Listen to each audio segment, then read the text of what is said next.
నమస్కారం, నేను మీ షణ్ముఖ్. ఈరోజు మన ముందర పొలిటికల్ అనలిస్ట్ మధుసూదన్ రెడ్డి గారు ఉన్నారు. నమస్కారం సార్. నమస్తే షణ్ముఖ్. ఉగాది పంచాంగంలో భాగంగా ఆదాయము వ్యయం గురించి చెప్తా ఉంటారు. అలాగే రాష్ట్ర ప్రభుత్వానికి సంబంధించి ఆదాయం ఉంటుంది, వ్యయం ఉంటుంది. మరి రీసెంట్గా పట్టణాభివృద్ధి మున్సిపల్ శాఖ మంత్రి అయినటువంటి నారాయణ గారు జంగిల్ క్లియరెన్స్కి అంటే అమరావతి ప్రాంతంలో మొలిచినటువంటి కంప చెట్లు కానీ తీసేయడానికి దాదాపు కొన్ని వందల జేసీబీలు పెట్టి క్లియరెన్స్ చేయాలని చెప్పేసి పర్మిషన్స్ ఇచ్చారు, ఆదేశాలు ఇచ్చారు. మరి ఇది వ్యయము, మరి ఆదాయం వచ్చే మార్గం ఏదైనా ప్రభుత్వానికి ఉందా అంటే ఏం చెప్తారు మీరు? ఇది మంచి వ్యాలిడ్ ప్రశ్న ఇచ్చావు. పెద్ద అయిన చంద్రబాబు నాయుడు గారు అంటుంటారు, సంక్షోభాల్లోనే అవకాశాలు సృష్టించుకోవాలని చెప్పి. నేను ఇప్పుడు ఏమంటున్నానంటే, ప్రభుత్వానికి నేను ఇచ్చేటటువంటి సలహా అనుకోండి, సూచన అనుకోండి, గత 5 ఏళ్లుగా అమరావతిలో దీన్ని ఏమంటారంటే కర్తుమ్మ చెట్టు అంటారు. మా పరిభాషలో, మా ప్రాంతంలో కొంచెం అడవి తుమ్మ చెట్లు అని కూడా అంటారు. అవి చాలా ఎత్తుగా పోయి బాగా చాలా వేగంగా పెరగద్ది. కర్తుమ్మ చెట్టు, అడవి తుమ్మ చెట్టు బాగా మాన్లు అయిపోయి ఉంటాయి. ఇప్పుడు దాదాపుగా ఒక 28,000 ఎకరాల్లో ప్రభుత్వం జంగిల్ క్లియరెన్స్ చేయాలని చెప్పి యుద్ధ ప్రాతిపదికన 250 పొక్లైన్ మిషన్లు పెట్టి వాటిని పీకేస్తున్నారు. రాజధానిలో నాకు తెలిసినంతవరకు ప్రభుత్వ భూమి గ్రామ కంటాలు కలిపి 15,167 ఎకరాలు ఉంటుంది. రైతుల నుంచి తీసుకున్నటువంటి భూమి 38,581 ఎకరాలు తీసుకోవాల్సిన భూమి. కానీ దాంట్లో ఇప్పటివరకు సేకరించినటువంటి భూమి 34,400 ఎకరాలు సేకరించారు. ఇంకా తీసుకోవాల్సిన భూమి 4,181 ఎకరాలు భూమి ఉంది. ఓవరాల్గా ఏంటంటే ఈ రాజధాని ప్రాంతం అంతా కూడా ఒక 58,000 ఎకరాల భూములు ఉన్నాయి. వాటిల్లో అడవి కర్తమ్మ చెట్లు, గతంలో ఈ గ్యాస్ సిలిండర్ లేనప్పుడు వంట చెరుకుగా వాడుకునేవాళ్ళు ఆ కర్రని, అయితే ఇప్పుడు పెరుగుతున్నారు. వాటిని పెట్రోల్ పోసే లేదా డీజిల్ పోసే నింపి పెట్టేదానికంటే నేను ఒక గొప్ప ఐడియా ఇస్తా.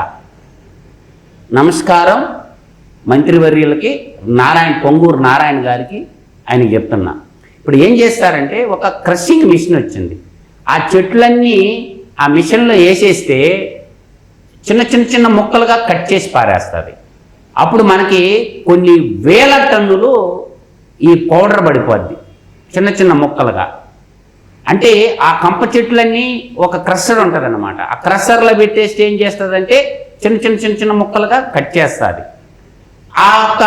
ఆ క్రషర్గా వచ్చినటువంటి వాటిని ఒక ఫీటు అంటే 1 ఫీట్ బై 1 ఫీటు బ్లాక్లుగా కొట్టేసి వాటిని మనం సేల్ చేయొచ్చు. ఈ ఎక్కడ అమ్మొచ్చు? ఇప్పుడు మనకి పవర్ సెక్టార్లో థర్మల్ పవర్ ప్లాంట్లు ఉంటాయి. దాంట్లో కోల్ ఎక్కువగా వాడతాం. కోల్తో పాటు ఇది మిక్సింగ్ చేసి వేసి వాడుకొనవచ్చును. దాన్ని కూడా కొంటున్నాయి. కోల్తో పాటు వుడ్ ఫైర్ బాయిలర్లకి చాలా ప్రైవేట్ బాయిలర్లు వాడేవాళ్ళు, రెడ్డి ల్యాబ్ కానీ కొన్ని కెమికల్ ప్లాంట్స్ బల్క్ ట్రక్లో కూడా కోల్తో పాటు కోల్ ధర అధికమైంది కాబట్టి ఇది తక్కువ రేటుకి జరుగుతుంది. 2,500, 4,000 మధ్యలో ఉంటుంది అన్నమాట దీని ప్రైసు. దాన్ని కలిపి వాడటం వల్ల కొంత తగ్గించుకోవచ్చు. ఫైర్ కావటానికి ఏం కావాలా? ఫైర్ అవటానికి ఆ ఎలిమెంట్స్ అవి కావాలి కదా. కాబట్టి ఈ కర్తమ్మ చెట్లు ఆ క్రషర్లో వేసేసి పౌడర్ చేసిన తర్వాత వచ్చినటువంటి ప్లప్ని ఒక బాక్స్, టీ బుక్ మీటర్ హైట్ ఉండే బాక్సులుగా బ్లాకులుగా కట్టేస్తే ఇప్పుడు చెరుకు పిప్పు కూడా ఆ విధంగా వాడుతున్నారు. మహారాష్ట్రలో కానీ చాలా చోట్ల చెరుకు పిప్పు కూడా అదే విధంగా సేల్ చేస్తారు. అంటే బాయిలర్లు వేస్టేజ్ చేయకుండా వాడుతున్నారు అన్నమాట. అందువల్ల నేననేది ఏంటంటే ఆ చెట్లన్నిటి పేకటతో పాటు ఈ క్రషింగ్ మిషన్ పెట్టేసి 1 ఫీట్ బై 1 ఫీట్ బ్లాక్స్లుగా పెట్టేసి ఇంకొక రకంగా కూడా వాడుకోవచ్చు. ఇప్పుడు మనకి ఇటుకలు తయారు చేసేవాళ్ళు ఉంటారనమాట. బట్టీలు, ఇటుక బట్టీలు ఉంటాయన్నమాట. ఆ ఇటుకల బట్టీలు లేయర్గా ఏమేస్తారు? వరి పొట్టు ఎక్కువగా వాడతారు. అందువల్ల ఏంటంటే ఆ ఇటుక బట్టీలలో కూడా సప్లై చేయొచ్చు. అందువల్ల చాలా వేల టన్నుల ఆదాయం వస్తుంది కాబట్టి, వేల టన్నుల ప్రొడక్ట్ ఉత్పత్తి అవుతుంది కాబట్టి ఆ విధంగా ఆలోచన చేసి ఏపీసీఆర్డీ అధికారులు, మంత్రివర్య కూడా నేను చెప్పిన ఈ విషయం కరెక్టా కాదనేది మీరే వెరిఫికేషన్ చేసుకోండి. ఒకటి, మనకి పవర్ సెక్టార్లో, గవర్నమెంట్ పవర్ సెక్టార్లో బాయిలర్లు బోల్డ్ ఉన్నాయి, అక్కడ వాడుకోవచ్చు, ఏది కోల్ వాడే చోట.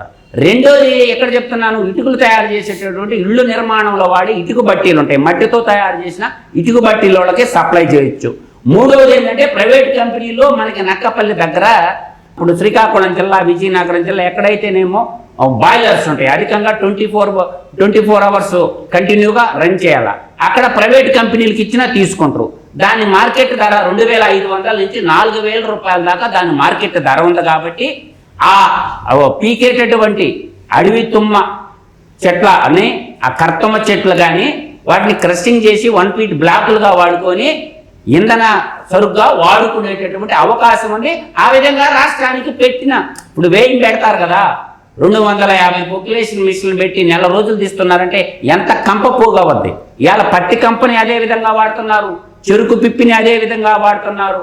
అందువల్ల ఆలోచించి ఈ విధమైనటువంటి చర్యలు చేస్తూ కూడా కొంత ఆదాయం ప్రభుత్వానికి, చేసిన వ్యయంలో కొంత ఆదాయం తిరిగి ప్రభుత్వానికి వస్తుందని నేను ఘంటాపదంగా చెప్పగలను. టన్ను ధర 2,500 నుంచి 4,000 రూపాయలు మార్కెట్లో పలుకుతుంది. కావాలంటే నేను మార్కెటింగ్ చేసి పెట్టగలను. ఆ పని కానీ నారాయణ గారు చేయగలిగితే మార్కెటింగ్ పని బాధ్యత నాకు అప్పచెప్పినా ఎన్ని టన్నులు వస్తే అన్ని టన్నులు నేను అమ్మి పెట్టగలనని కూడా చెప్పగలను. మరి అయితే ఆదాయం ఏ విధంగా సమకూర్చాలి? ఉన్నటువంటి కంప చెట్ల ద్వారా దాదాపు 250 జేసీబీలు పెట్టేసి ఒక నెల రోజుల పాటు శ్రమించాల్సిన పరిస్థితి రాష్ట్రం. మరి దీని నుంచి కూడా ఆదాయం సంపాదించవచ్చు అని చెప్పేసి మధుసూదన్ రెడ్డి గారు వారి అభిప్రాయం తెలియజేశారు. మరొక అంశంతో మళ్ళీ కలుద్దాం. నమస్కారం. నమస్తే.